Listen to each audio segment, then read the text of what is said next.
All right, we are now, what happened? There we go.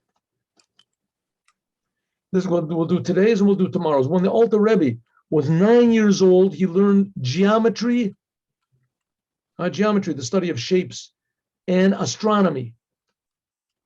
Astronomy, the study of the stars and planets.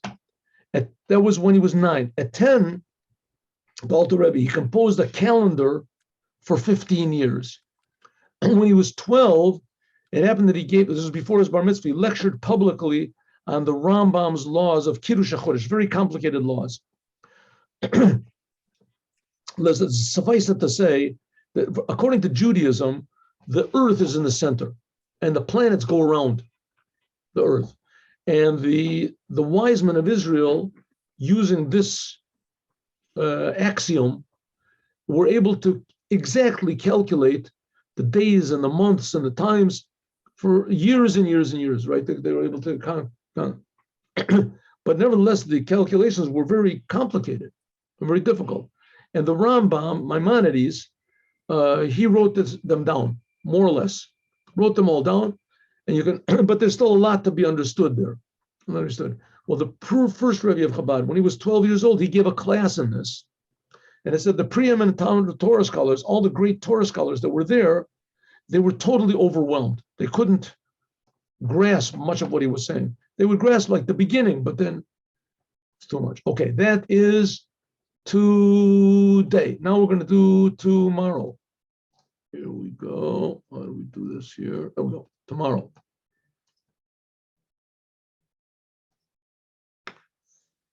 In these days, especially when God's kindness, thank God, we're standing at the threshold of the Geula, of the redemption. So we have to make every conceivable effort to strengthen every facet of Judaism. Mitzvot have to be observed. These are sayings by the previous Lubavitcher Rebbe, right? That were gathered.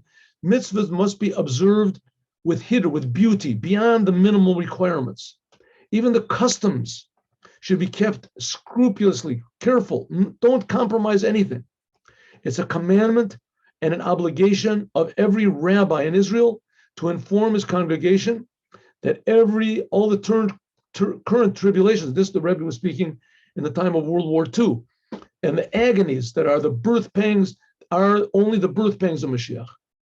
You see what's going on in the world, right? Especially now, things going on in the world that no one would ever dream could happen, right? There's no good, no bad, right? And the bad, the destructive forces, self-destructive forces, are ruling the world, and no one has complaining, right? All the judgment, the court systems, the leaders of the world are just totally, how do you say,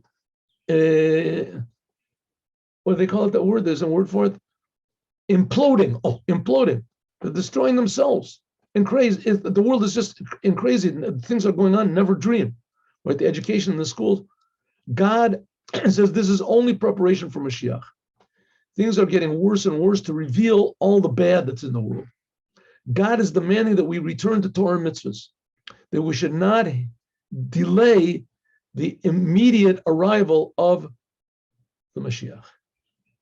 Have a good day with Mashiach. Now, I'll put up the, anyone who receives my weekly Devar Torahs, which if you don't, you can. I'll put it up in God willing, on the YouTube. But anyone who doesn't receive, as you can receive, but over there is the information how to tune in to past YouTube classes.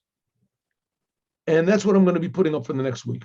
Have a good week with Mashiach. Now, 3:00, God willing, there'll be a class. Shalom Uvracha. We can talk after the recording.